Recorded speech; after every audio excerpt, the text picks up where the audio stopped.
जरूर plus डाइमैक्स condom कोने कोने पे मिलेगा। कुछ दिनों बाद पानी के लिए इतनी दूर आकर पैर नहीं तुड़वाने पड़ेंगे। क्यों री? तेरे ससुराल से डोली आने वाली है क्या? पानी हमारे पास आने वाला है, अच्छे दिन आने वाले हैं। सही बात। मोदी जी को जिताएंगे, भाजपा को बहुमत दिलाएंगे, तभी तो अच्छे दिन आएंगे। कमल का बटन दबाएंगे, भाजपा जिताएंगे। जल्दी जल्दी वो बंद हो जाएगा। जल्दी माँ, जल्दी प्लीज। लो हो गया बंद। ल्यूमिनस हीलियो एक ऐसा इन्वर्टर जो आपको पावर बैकअप का टाइम आवर्स और मिनट्स में दिखाए। ल्यूमिनस हीलियो, खुशियों का टाइम रहे हमेशा आपके साथ।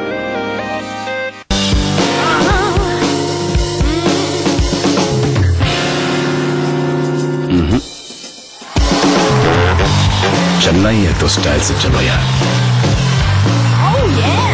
रिलैक्स तो है फैशन, माँ कसम मैं भी पहनता हूँ। जम के खाओ, खूब पचाओ। माहेश्वरी फार्मास्यूटिकल द्वारा निर्मित त्रिंगासव खून की कमी को दूर करे, तंदुरुस्त और स्वस्थ बनाए। आयुष द्वारा प्रमाणित त्रिंगासव।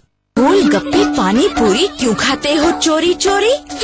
जब घर में एवरेस्ट की पानी पूरी, अब नो चोरी चोरी। घर में आई एवरेस्ट की पानी पूरी। एवरेस्ट पानी पूरी मसाला, टेस्ट में बेस्ट मम्मी और एवरेस्ट।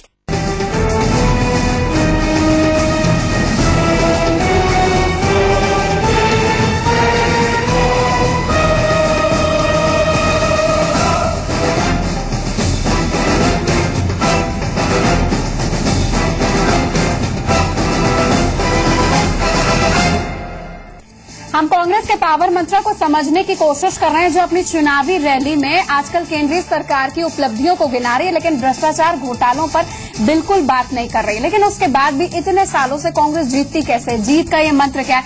आरिफ मोहम्मद खान साहब हमारे साथ मौजूद है।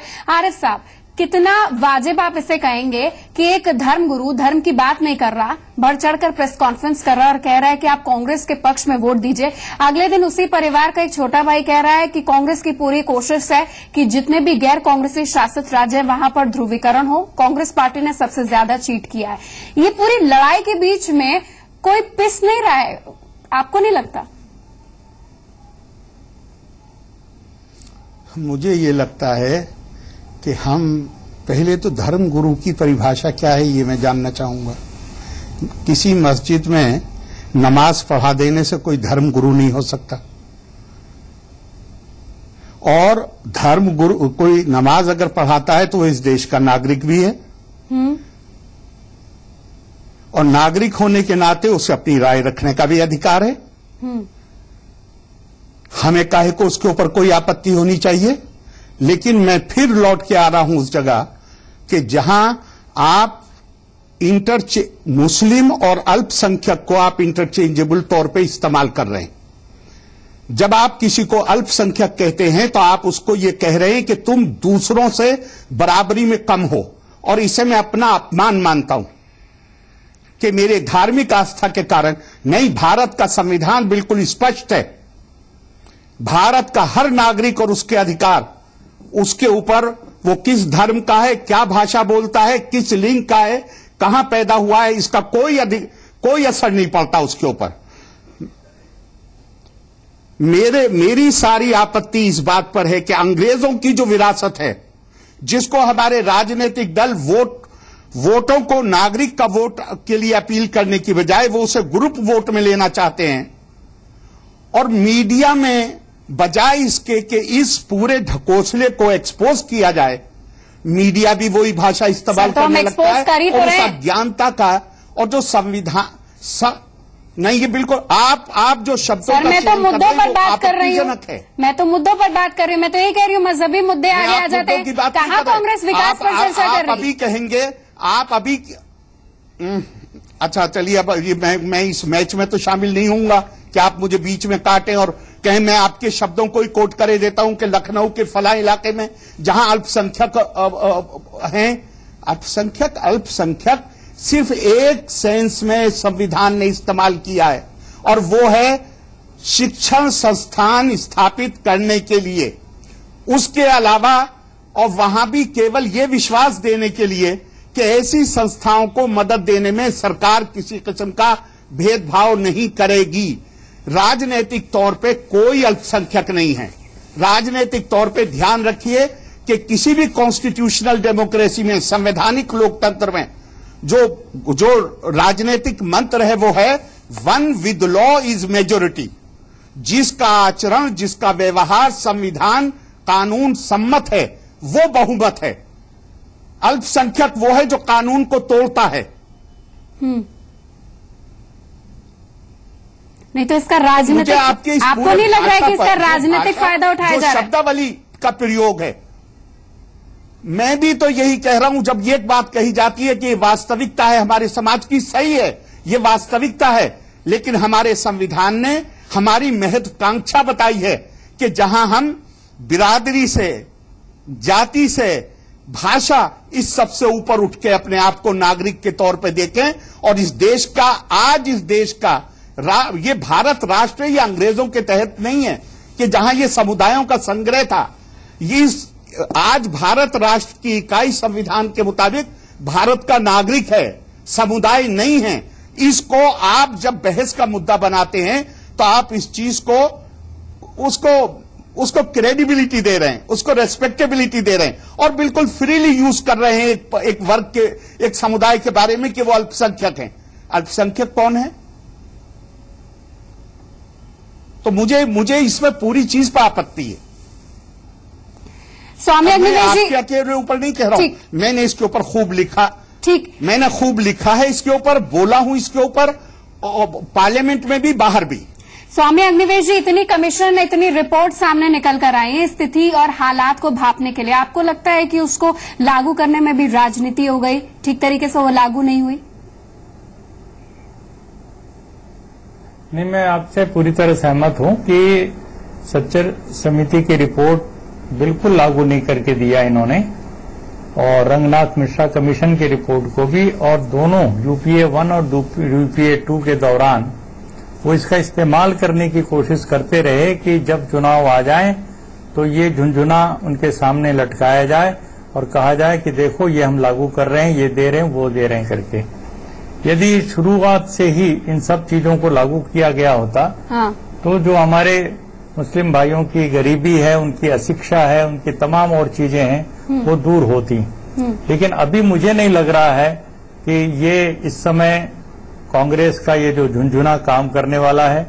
मुझे नहीं लग रहा है कि कांग्रेस ने जो भी कुछ हवा खड़ा करने की कोशिश की है नरेंद्र मोदी के खिलाफ कि भाई वो डराने की बात, वो काम करने जा रही है। आज का मुसलमान काफी चौकन्ना है और सजग है। अच्छा अग्निवेश जी, दो भाषण पर अगर बात करें, बीजेपी की रैली है, कांग्रेस की रैली, आपको क्या लगता है बीजेपी की रैली में मुद्दे क्या होते हैं? कहीं राम मंदिर आपको दिखता है, सिर्फ विकास पर बात होती है। कांग्रेस की रैली है, उसमें ध्रुवीकरण, साजिश, अल्पसंख्यक, ये सब दिखते हैं।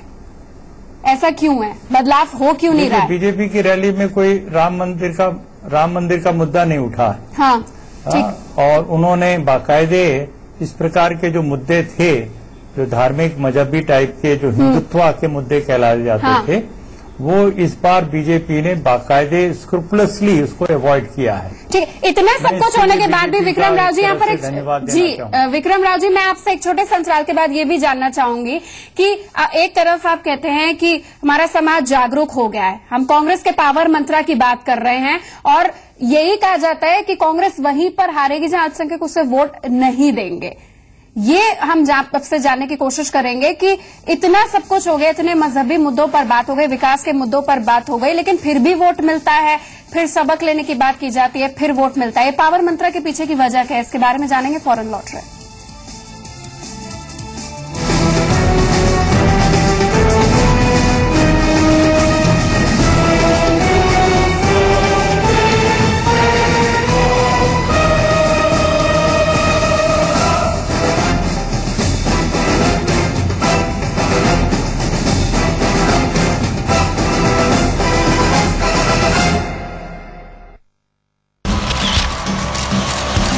मेहनत कामयाबी दिलाती है और लक पहचान। लक्स कोसी अपना लक पहन के चलो।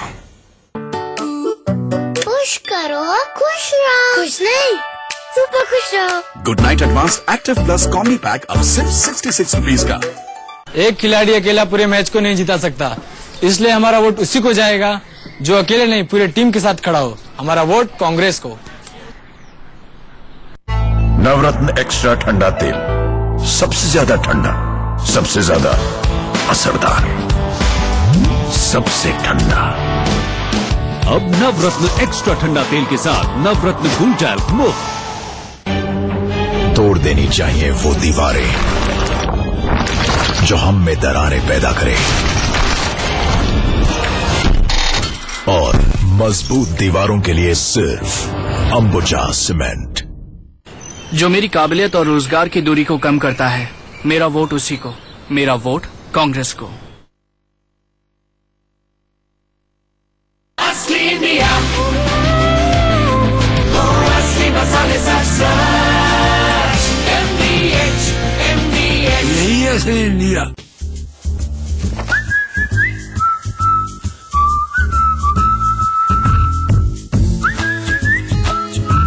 जब आपका अकाउंटिंग सॉफ्टवेयर अकाउंट्स के साथ साथ बिजनेस मैनेज करने में भी आपकी मदद करे तो आप चैन की सीटी तो बजाएंगे ही। Busy business accounting software, not just accounts, manage your business. जिंदगी को आज तुमने खुल के जिया। मोहिनी चाट, मोहिनी पियो, खुल के जिया। मुझे भी खेलने दो ना प्लीज। चल चल, ये बच्चों की टीम नहीं है। अब देखना एवरेस्ट पाव भाजी मसाला का कमाल। सिर्फ इसी में है पूरे 15 शुद्ध मसालों का सही मिश्रण। खेलेगा क्या? खेलेगा क्या? ये तो कैप्टन है। टेस्ट में बेस्ट, मम्मी और एवरेस्ट।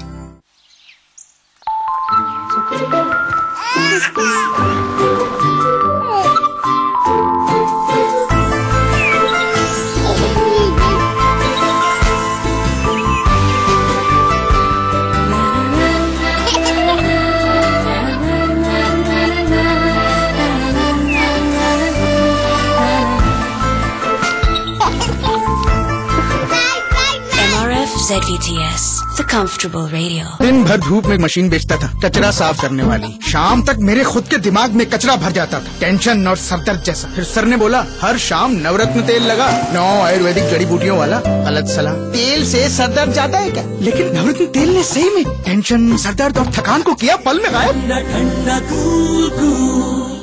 एक तूफान खत्म तो दूसरा शुरू मेरी जान।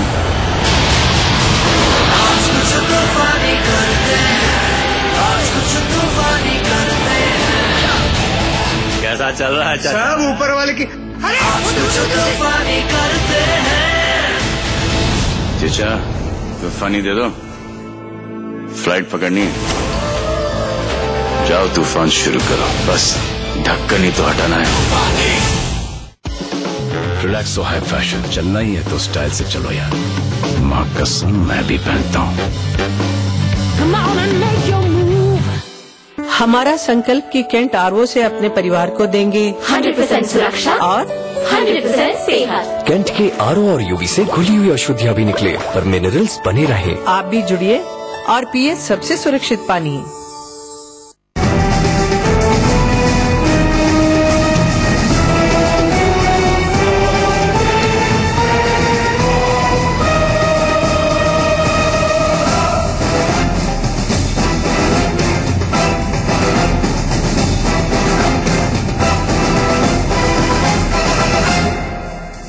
हम यहाँ समझने की कोशिश कर रहे हैं कि विकास के मुद्दों पर अगर बात हो तो देश का कितना उत्थान होगा, और कम्युनलिज्म और धर्मनिरपेक्षता की लड़ाई में अगर आम आदमी को बीच में घसीट लिया जाए तो देश कितने पतन की ओर जाएगा। ऐसी सूरत में जब ये चुनाव बदलाव का चुनाव है। विक्रम राव साहब हमारे साथ मौजूद है।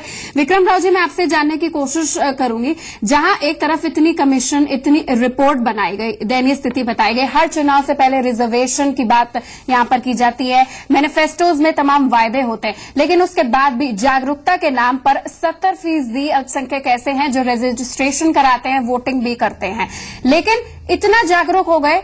और आज कांग्रेस के बारे में ये कह रहे हैं कि उन्होंने सबसे ज्यादा इस्तेमाल कराया, लेकिन उसके बाद भी कांग्रेस इतने समय से पावर में क्यों है? पावर मंत्रा क्या है? नहीं यार, क्या ये तथ्यात्मक बात नहीं है। मुझे बड़ा अच्छा शब्द इस्तेमाल किया स्वामी अखिलेश जी ने, झुंझुना। ये सारे जो कांग्रेसी झुंझुना इस्तेमाल करते थे सदियों, इतने दशकों से, अब वो खत्म हो रहा है, वो मोह भंग हो रहा है। कांग्रेस पार्टी की 390 सीटें थी 1952 में, अब घट के कितने में आ गई हैं और घटेंगी। अब मुसलमान भी बड़े जागरूक हो गए हैं कि वो अब बेवकूफ नहीं बनेंगे। कांग्रेस पार्टी हमेशा के लिए सबको बेवकूफ नहीं बना सकती है, लेकिन मैं आरिफ भाई की अकादमिक बहस से जमीनी स्तर पर इसको बात करूंगा कि क्यों धर्म को हम या मजहब को हम अलाउ करते हैं, आने देते हैं चुनाव के समय। सिर्फ चुनाव के समय, रोजमर्रा की जिंदगी होना चाहिए। मैं एक हिंदू के नाते मेरे लिए जरूरी नहीं मैं मंदिर जाऊं, गायत्री पढ़ूं, मैं ईश्वर की आलोचना कर सकता हूं, मैं बिल्कुल मुक्त हूं। मैं चाहता हूं कि हर हिंदू, हर मुसलमान, क्रिश्चियन हिंदू जैसा हो जाए कि मुक्त ढंग से सोचे, और ये अफीम जो खिलाते हैं हम लोगों को मजहब के नाम पे, ये अफीम नहीं खाएंगे हम। ये अगर हो जाए तो ये सारी समस्याएं दूर हो जाएंगी, सामाजिक समरसता आएगी। क्योंकि इसी संकीर्णता की वजह से निहारिका आज मोदी इसकी देन है। मोदी उदार नहीं है, मोदी किसी प्रकार से प्रगतिवादी नहीं है। नरेंद्र दामोदर दास मोदी को मैं 30 साल से सुनता, देखता, जानता आया हूं। वो अच्छा प्रधानमंत्री नहीं होगा, एक वोटर के नाते मैं कह रहा हूं, लेकिन आज ये जो मुसलमानों की इन सब की संकीर्णता की वजह से मोदी तार्किक परिणति है, मोदी देन हो गई है। ये 2 रिएक्शंस हो रहे हैं, इसको रोक सकते थे उदार मुसलमान, उदार हिंदू, उदार भारतीय। वो उदारता खत्म हो गई। मोहम्मद साहब, आज के दौर में उदारता और जागरूकता की परिभाषा क्या है ऐसी सूरत में जब हम चुनाव में प्रवेश कर रहे हैं? तो देखिए, उदारता किसी प्रकार का प्रतिबंध न हो, हमारे दिमाग पे जंजीर को न बांधना चाहिए जंजीर से, ये बात। और जागृति, बिल्कुल मैं विक्रम भाई की जागृति वैचारिक 100% सहमत। 62 साल हो गए निहारिका, 62 साल बाद भी अगर परिपक्व नहीं होंगे, वयस्क नहीं होंगे, वैचारिक रूप से नहीं खुलेंगे तो क्या फायदा? आरिफ मोहम्मद साहब, अगर कोई वोटर परिपक्व है, इसका मतलब यही है कि वो विकास के मुद्दों पर वोट कर रहा है। इसका मतलब ये नहीं कि जितने भी भड़काऊ भाषण दिए जा रहे हैं उसकी जद में आके पहले अगर आप मुझे इजाजत दीजिए तो मुझे बहुत इंपॉर्टेंट बात लगती है जो विक्रम भाई कह रहे हैं, मैं उस पर कमेंट करना चाहूंगा कि सारी उदारता अगर हमारा आचरण संविधान सम्मत हो जाए, और भारत की तो परंपरा सदियों सिंस टाइम इमेमोरियल है, एकम सद विप्रा बहुधा वदंती, यत मत तत्पथ। और ठीक इसी तरह मैं मानता हूं कि कुरान हकीम में साफ साफ है, लिकुल्ली जालना मिनकुम शिरातन व मिनहाजा, हर शख्स को यह हक हासिल है कि वो अपने तरीके से, अपने बनाने वाले से अपना संपर्क स्थापित करे। किसी को, ये जो आप लफ्ज इस्तेमाल करते हैं ना धर्मगुरु, किसी दूसरे को यह हक हासिल नहीं है कि वो मेरी आस्था के मामले में मेरे ऊपर अपनी राय को थोप सके। जहां तक कमीशंस का ताल्लुक है, वहां मैं एक बात आपसे कहना चाहूंगा कि चाहे सच्चर कमीशन हो, चाहे रंगनाथ कमीशन हो, ये कमीशन हमारे संविधान के तहत किसी धार्मिक समुदाय के लिए स्पेशल कदम उठाए ही नहीं जा सकते। उसका कोई प्रावधान ही नहीं है। मुसलमानों में आज की तारीख में 70% से ज्यादा आबादी मंडल कमीशन में कवर है, लेकिन वो बहैसियत मुसलमान के नहीं, बहैसियत सामाजिक और शैक्षणिक तौर पे पिछड़े होने के कारण मंडल कमीशन में कवर हैं। लेकिन अगर सच्चर कमेटी को सिर्फ इस सरकार ने नहीं, कोई सरकार आ जाए वो लागू नहीं कर सकती। क्यों? क्योंकि संविधान उसकी इजाजत ही नहीं देता है। ये बात मैं आज नहीं कह रहा हूं, इसके बहुत पहले से ये बात कही जा चुकी है। वरना तो कुछ न कुछ बनाने का क्या मकसद था या क्या था, उसको मैं उस पर छोड़ता हूं जो विक्रम भाई ने कहा, जो स्वामी जी ने कहा, विकल्प क्या है? उसका कुछ और मकसद। विकल्प क्या है फिर? विकल्प मसीहा की तलाश मत करिए। आम आदमी, इस देश को, नागरिक को उसका सशक्तिकरण कीजिए जी, सिवाय उसके दूसरा कोई उपाय। सरकारों को संविधान के नागरिक खड़े हों। Eternal vigilance is the price of liberty. सतत जागरूकता और नागरिक कम्युनिटीज नहीं मजबूर कर सकती, क्योंकि कम्युनिटीज को तो लड़ाया जाता है। नागरिक एक दबाव बना सकते हैं सरकारों पर कि सरकारों का जो काम है, जो संविधान ने उन्हें दिया है, उस विकास का, प्रगति का, आगे बढ़ने का सरकारें वो काम करें। चाबी जनता के हाथ में, जिस तरीके से आप कह रहे हैं मौलाना सुफियान निजामी साहब, जरूरत नहीं है, मैंने तो पहले ही कहा, हाँ, जरूरत नहीं है कि तालीम तरबियत पर ध्यान देना चाहिए, ना कि इस तरीके के मुद्दों पर जिस तरीके से तनावपूर्ण स्थिति बने, कोई और पिछड़ जाए, दिमाग से भी दिल से भी। नहीं, आपने बिल्कुल सही कहा। इस वक्त देखिए 60 से परसेंट जो आबादी है वोटरों की, वो नौजवान तबका है। ऐसे वक्त में आपकी तरफ से कोई ऐसा विवादित बयान आए, जिसमें ये कि नौजवानों के जो मसाइल हैं उनको छोड़कर किसी और मसले पे बात की जाए, तो ये इस तरीके के बयान मैं समझता हूं कि हिंदुस्तान को किस राह पर ले जा रहे हैं, ये मेरी समझ से बाहर है। नौजवानों के अपने मसाइल हैं, मुसलमानों के अपने मसाइल हैं, तालीम के मैदान में उनके मसाइल हैं, रोजगार के मसाइल में उनके मसाइल हैं। इन मसाइल को छोड़कर वो मसाइल या किसी का डर उनके दिलों में बैठाना या किसी और तरीके से उन पर दबाव डालना, ये बहुत ही अफसोस की बात है। उनके मसाइल को आगे लाना चाहिए, उनकी तालीमी मसाइल को आगे लाना चाहिए, और मसाइल को आगे रखकर उनसे अगर वोट की गुजारिश की जाए तो ये एक अच्छी बात होगी, ना ये कि किसी का डर स्वागत करेंगे, यानी कि अगर ऐसा तो आप आगे इसका स्वागत करेंगे, ना कि कोई मजहब पर अगर बात करें और बोल दे कि इस्लाम या सेक्युलरिज्म खतरे पर है, सामाजिक शैक्षिक पिछड़ेपन को कोई कंसिडर करके उस पर बात करे तो उसका आप स्वागत करेंगे। स्वामी अग्निवेश जी, क्लोजिंग कॉमेंट आपसे, यानी कि पावर मंत्रा किसी पार्टी यानी कि कांग्रेस के पास नहीं है, जीत की चाबी और प्रगति की चाबी जनता के पास है, ना कि उनके पास जो अपने आप को मसीहा कहते हैं या कायाकल्प की बात करते हैं और फिर किसी गुमनाम कोठरी में चले जाते हैं।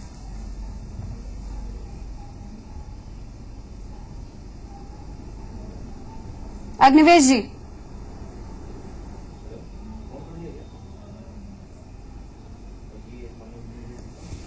चलिए, अग्निवेश जी से संपर्क नहीं हो पा रहा है, यानी कि जीत की चाबी जनता के हाथ में है। आज जनता रोजगार, बिजली, सड़क, पानी, सामाजिक और शैक्षिक तौर पर जिस तरीके से पिछड़ापन है उसे दूर करना चाह रही है। डर है, लेकिन जिस तरीके के चुनावी माहौल में दावे, वायदे और रैलियों में बड़ी बड़ी बातें की जा रही हैं कि विकास का मुद्दा पीछे ना चले जाए और सेक्युलरिज्म और कम्युनलिज्म की लड़ाई में एक बार फिर आम आदमी पीछे ना चला जाए। लेकिन दूसरी तरफ एक आम आदमी बहुत जागरूक है, चाहे वोट की बात हो या अपने हक हुकूक की लड़ाई हो। निश्चित पर ये परिवर्तन का चुनाव है और पावर मंत्र इस बार लग रहा है कि जनता का ही चलेगा। आप सभी सम्मानित अतिथियों का हमारे साथ जुड़ने के लिए, हमारे चैनल पर बात करने के लिए धन्यवाद। और इसी के साथ इस विशेष पेशकश में बस इतना ही। खबरें जारी है।